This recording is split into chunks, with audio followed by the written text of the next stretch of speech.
Time to let our hair down.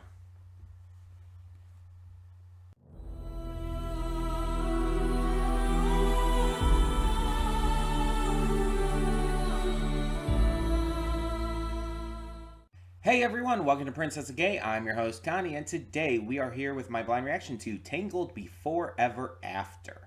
So, this is not episode 2. Some of you were probably thinking, oh, we're going to be starting the Tangled series, so you did the first episode, so now we're going to episode 2. Um, so just recapping everything to try to get everyone up to date, and for anyone who might be new, to let you know what's been going on. So we had done a preview week in the past for our donation rewards. A donation reward, simply put, is when a viewer donates to the channel via PayPal and gets to choose something for me to react to in the future. Well, Tangled, the series, was the choice here. But I did this preview week to showcase a bunch of the stuff that would be upcoming and check out their first episodes. And one of those, again, was Tangled. And now I didn't get to everything back then, but Tangled was one of them. And I watched the first episode not knowing there was this prequel special that technically you're supposed to watch first. I didn't know. I had no way of knowing. When I went to the show, when I went to where I found the show at, it didn't show that. And I found out after that it was a completely separate page on the site. So I didn't know that. I just saw episode 1, clicked it, and watched it. So when I reacted to that before, I was admittedly a little confused. There was context that I was missing. One of the big ones is, how did Rapunzel's hair grow back and, become blonde again? That was kind of one of the big ones. I mean, it kind of, I guess, explained a little bit of it in the first episode, but there's still context missing behind everything, new character introductions and stuff, and I feel like that's going to be given in this special. So, on the suggestion of others, as well as honestly just figuring it probably would be a good idea myself, I've decided that we should probably, before we get to episode 2, get to this special. Now, it was actually interesting because when I was looking this up, there's 2 Tangled specials. There's Tangled Ever After and Tangled Before Ever After. It's like they did not do well with the naming stuff there. Tangled After Ever is a 2012 special that is done in the 3D style like the movie. And I've actually seen that before. Tangled Before Ever After is the prequel to the series. This came out in 2017, the same year as the series, and is meant to lead into it. So I just kind of wish that their naming convention was a little better there. But yeah, this is supposed to explain the new characters, where they came from, as well as just kind of how everything got to the point that it's at in the first episode. So yeah, I'm definitely interested. I do remember liking the first episode though. Like when I did the preview for that during the donation reward preview week, I did like the first episode. It was quirky, it was charming. I believe it had the same voices from the series, at least for the main characters. I think. Because I think I looked that up specifically because I was wondering, but I think that's the case. But yeah, either way, it was quirky, it was charming, it was fun, and it felt like an extension of the movie, which is what you would want this series to feel like. Let's be honest, there's a lot of Disney show tie-in shows. Could have worded that better. There's a lot of Disney tie-in shows for their movies. Especially from the old days. There was an Aladdin series, there was a Hercules series, there was a Timon and Pumbaa series, and not all of them were good. They ranged in terms of their quality, and a lot of them just ended up feeling like they were trying too hard and didn't feel like the movies. They didn't capture what the movies were trying to do.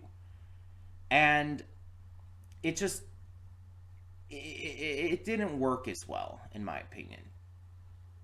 But this series so far, at least the first episode again, feels more natural in that. It feels like it's, again, continuing the story from where the movie left off. I mean, sort of. Again, I saw the first episode and not exactly where the movie left off because I'm missing a little bit before that, but. But yeah, I'm definitely interested to see more of this because I really do like the movie.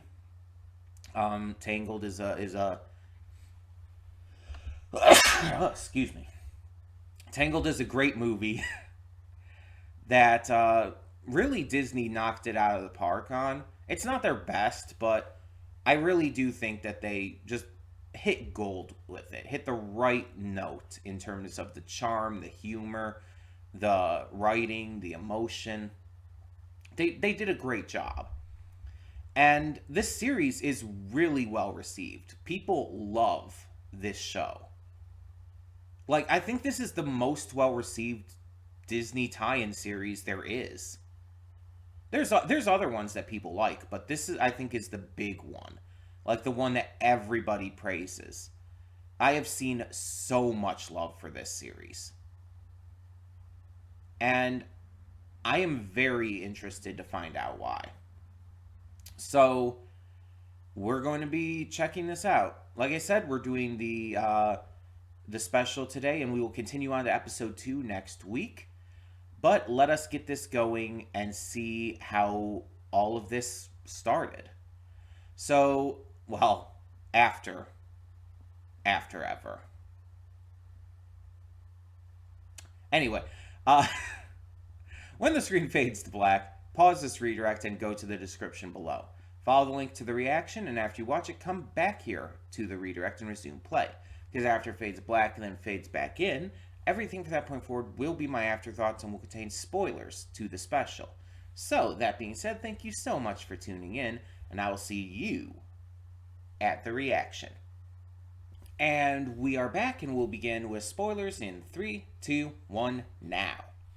So, I found out where I recognize Queen Ariana's voice from, Julie Bowen, the voice actress.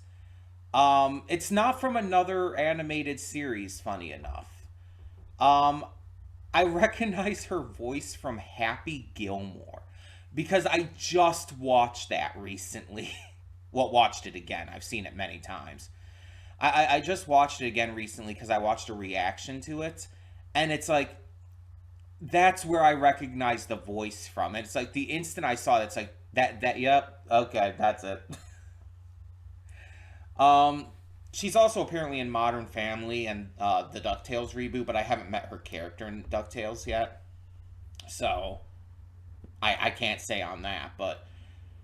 And I never really watched Modern Family, but it's definitely from that. She was also in an episode of Monk, so that's fun, but a lot of people were in an episode of Monk. I think Clancy Brown was in Monk, actually. So yeah, this special is just the backstory that I was confused about regarding the first episode. It just told us of like how she, got her hair back and her entire life with the kingdom and everything and all of that jazz that I was wondering about. It didn't really introduce the characters as much as I was expecting. Like Cassandra's just there. Like we get what she is. It tells us, oh, lady in waiting. She's the daughter of the captain of the guard. It's like we get all that information. But there's not an introduction to her. She's just there already. And it's ironic that she doesn't trust Eugene because I actually think she's a lot less trustworthy. I don't think she's a bad guy. I believe I said that in the first episode when I reacted to that. I don't think she's a bad guy. I just think that she's selfish. And she doesn't want to let go of what she has, this position and whatnot, because it's working for her. And you see that in this special when she has that confrontation with Eugene, and he's like saying all this stuff about what he wants for Rapunzel's, happiness and safety, and she twists it. She's like, yeah, it's about what you want and everything. It's like, girl, he's not being the selfish one here. Like, she literally appeals to Rapunzel when after Rapunzel gets her hair back. She literally appeals to her like, you can't tell them that I went with you. I'll lose my position. And it's like, oh my god, lady. I don't think that's the most important aspect of this. Like, she's so selfish. And don't get me wrong, like, there's definitely more to her character, and more that we're going to find out. But yeah, I just feel like she has no right to judge here. Also, there's not really a reason we have for her like hating Eugene. The only reason I could think of is that he is a former criminal, but she never actually says that's the reason. Um, in my gay little heart, I would like to imagine she's just jealous of him and has feelings for Rapunzel, but the show probably doesn't go there. That would be cool, but it more than likely doesn't. Disney seems to have a problem with that even today. So back in 2017, it's like very unlikely that they would get away with that. Um, but yeah, she's gonna have a lot of room to grow as a character, I feel. Unlike Lady Kane, who, let's be honest, was a very underwhelming villain. Like, she had potential, especially with the fact that her father was, taken and imprisoned. Presumably is either still there or died in prison. Like, the fact that she didn't try to rescue him at all kind of implies that he might have died in prison. Um, but there's potential for her character, but I don't think she's going to be a character in the series. Or if she is, it's like this was still an underwhelming like reveal for her. It's like she really wasn't as impressive as they kind of built her up to be. Also, her entire thing was like what, 5 minutes? She had like 5 minutes of screen time, and she failed so spectacularly easily. It's like you weren't even a threat. Like that was weak. Like those two bozos from the movie were a bigger threat than her. It's like, geez, that's silly. How easy that she was to take down. That if she does come back, I hope they kind of like joke about that. That would be funny. That would be funny if she does return in the series. Um, Someone went to check out the spikes at the end there. It could be Cassandra, but it's hard to say because we don't really have anything to clue us into who it could be. It's just one of those cases where it's like, oh, random little stinger to set up the series. There's really nothing to guide us in any direction there. Um, but yeah, this showcased how Rapunzel is feeling kind of confined, and I like how they work the differences here between her and Eugene, and how they grew up and why they feel so differently about this all. We see that Rapunzel, like, she grew up trapped in a tower for 18 years of her life. She had no freedom, no interaction with any other people besides Mother Gothel, and she was alone. So we even saw in the movie that freedom is important to her. Getting to explore and experience the world is a big deal because it's something she's never had. While Eugene, on the other hand, has had nothing but freedom. He's explored all over the place and gotten to experience that, and now he wants to settle down. He grew up in squalor in a very poor situation. So getting to be in, the palace is also a big deal to him. And it's something that he definitely does not take for granted. He understands how big of a deal it is that he's allowed to be there. Like, absolutely. But it's something that is so special to him because it's like with Rapunzel and, getting to explore and be free, it's something that's new to him. Both of them have kind of the same reasons for wanting what they want, but the thing that they want is different because of their upbringings, and that's fair. They need to find a way, I feel, to balance it out, have both. I just, I'm not sure how they would do that. But maybe we'll see as the series progresses. The music in this was great. I mean, I expected as much. That's no surprise. I think the song at the end was that the opening theme for the series. I think it might have been the "Wind in My Hair" song. I might be wrong about that, but it might have been. But yeah, the music was great. The art and animation, I mentioned that at the beginning of the reaction. It's like, it looks good. And the art style, while very different from the 3D animation of the movie, it works. It's a charming style that really sets it apart from other things and allows it to, while still capturing the magic of the movie, feel like its own thing. Which is kind of how I would describe this series so far, with this pilot special and the first episode that we saw before.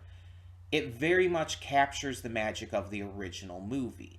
It feels like a natural follow up to that. But at the same time, it also feels like its own thing. The pacing is different.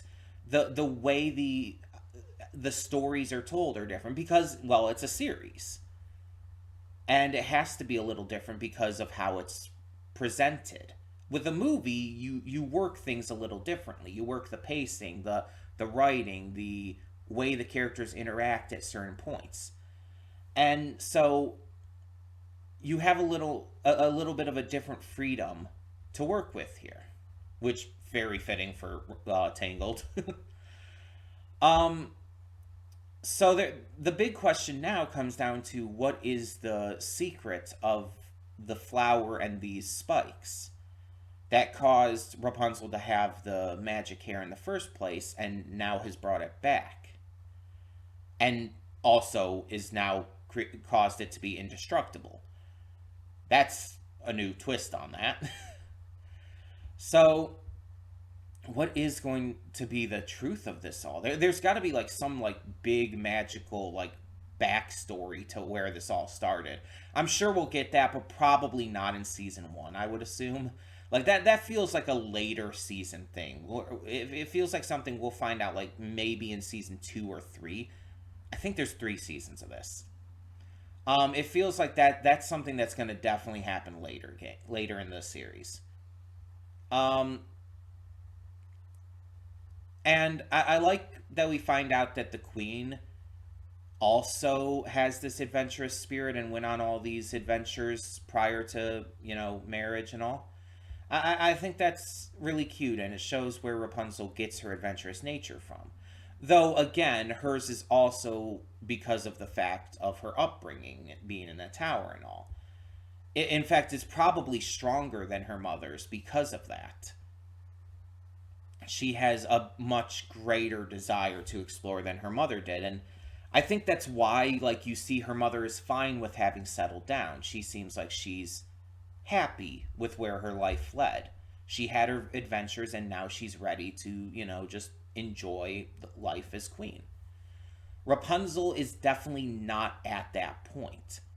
One, she didn't have that many adventures after she was released from the tower. Two, she's just not ready for, you know, being cooped up and all. It's just not what she wants out of her life right now. And that's also why she rejected Eugene's original proposal, because it's very clear, and she even said this, that she loves him and wants to marry him. But she's afraid that marriage will cause her to have to remain stagnant. And with what he specifically was saying about, again, what he wants out of this, with the fact that he really likes this palace life and, being stagnant, it's like, that's why she's so afraid of it right now. It's not because of him at all. Like, she would gladly marry him, but she just doesn't want to lose that pursuit of adventure. Unfortunately, her dad has other plans in store, but again, like I said multiple times in the reaction, you can't blame the guy. His daughter was taken from him when she was, what, basically a newborn? She was a baby, a newborn baby, kidnapped by Mother Gothel. And for 18 years, they had no fucking clue if she was even alive. This absolutely broke him. And he says this in this special. It destroyed a piece of him that he was never able to get back. And that's fair. That's love. And that's why he's so overprotective of her now. Because he's so afraid that she'll get kidnapped again, or just be in danger or die if she goes out without protection. And now that her hair has come back, again, as he said, the very reason she was kidnapped in the first place, it's going to make him even more paranoid and scared for her. I don't think he wants to restrict her like this. I don't think he does. But he's so fucking afraid of losing her again that he can't help it. He has to. He's at a point where I feel like if he did lose her again, he wouldn't recover from it. And I mean, like, it would be bad. It would probably, like, fuck him up to such a degree that he wouldn't recover from it and would probably either literally die from a broken heart, which, by the way, can happen. Like, that is a real thing, and it's really fucking depressing. Or he would, and I hate to say it, probably become suicidal.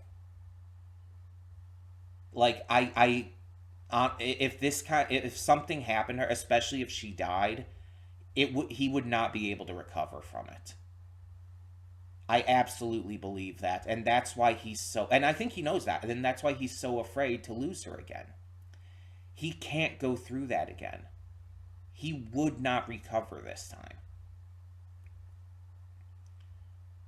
I understand that he's just trying to protect her. I understand that, and that's why I can't be mad at him. But we know where this is going.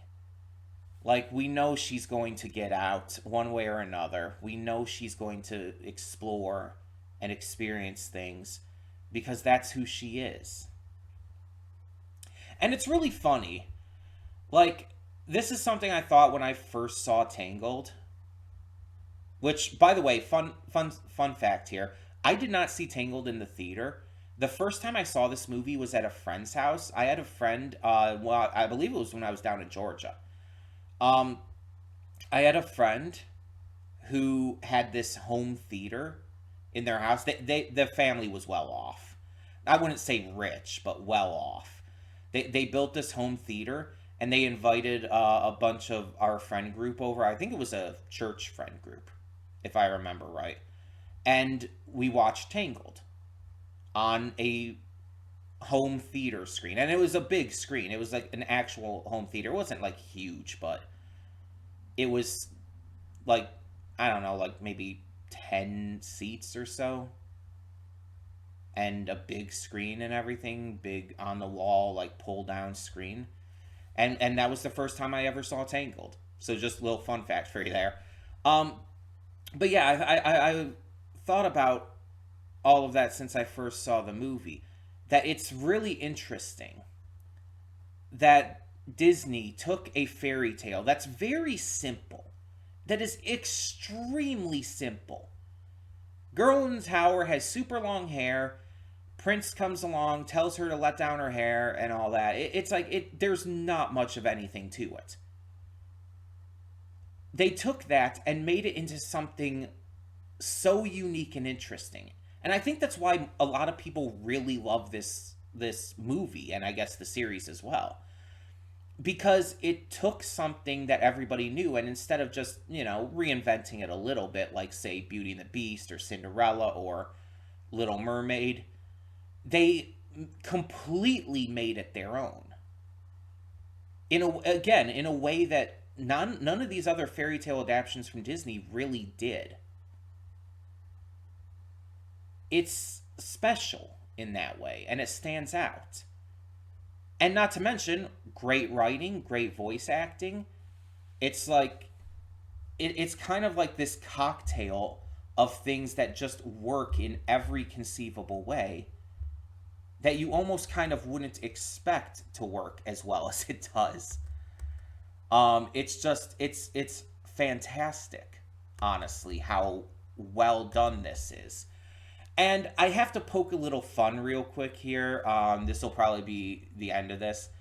But I kind of have to poke a little fun at the person who donated for this series. Venom, I know you're watching this.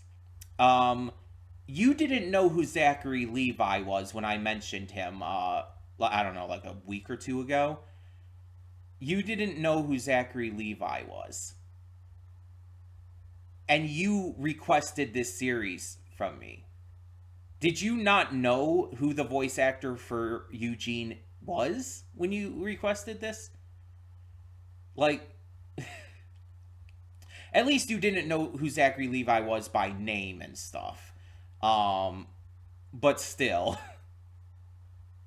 it's like, I don't know. Maybe it's just a me thing that I pay attention to voice actors, and I don't always remember all of them. But usually for main characters, it's something I tend to remember.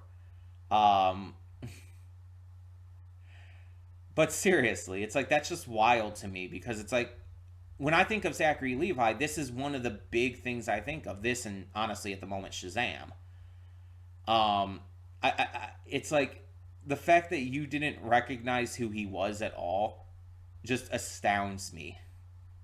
Though I think, to be fair, I think didn't you say something along the lines of you know him more for his voice than for his like in real life appearance? Maybe that was it.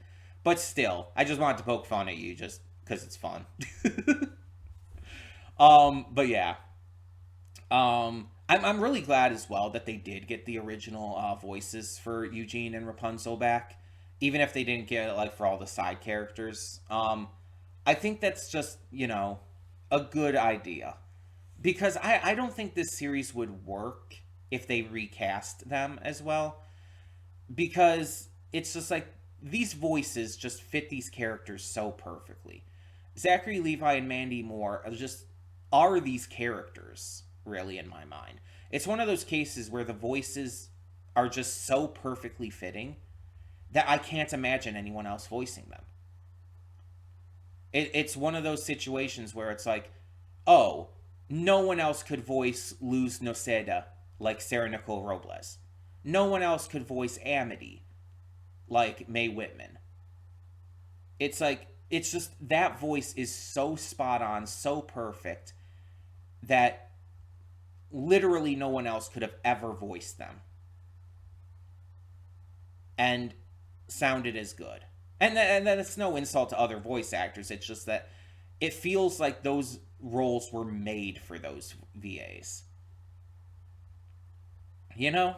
And there's a lot of characters like that I could name besides just, Owl House characters. Luffy from One Piece. No one could voice Luffy like Mayumi Takanaka. I probably got her name wrong, but you know who I'm talking about. Um, I'm not great with Japanese names all the time, but yeah. Um, or Kazuya Nakai for Zoro. Great example as well. As much as I love Chris Sabat, he doesn't compare to Kazuya Nakai in the original Japanese. Or I don't know. Anne Boon Choi, Brenda Song. That's another example we could use. It's like Brenda Song was just absolutely perfect as Anne. There's so many examples you could use of just VAs who so perfectly fit the character that you just can't imagine anyone else ever voicing them. So I'm so glad that they did get Zachary Levi and Mandy Moore back. Side characters, yeah, you can recast them. They're not as big. It's not as big a deal. But the main characters, it would just I don't feel like it would have worked as well. I'm not saying it wouldn't have worked at all. It still probably would have been a good series, but the having the original voices back for them just made it so much better. But tell me in the comments below, what did you think of this special, Tangled Before Ever After? Let me know your thoughts. And next week, like I said, we will get straight back into episode 2. Continue right from where we left off beforehand. I don't mind that I saw this after I saw episode 1. I don't think like it would have been so much better if I saw this before. I don't think it really mattered that much. But I'm glad that I did see it. I definitely believe I needed to see this. It definitely gave the necessary backstory and just illuminated the beginning of the series better. So, like I said, thank you so much for tuning in. Thank you to Venom for donating for this. And for now, I'm Connie and I'm signing off. See y'all next time.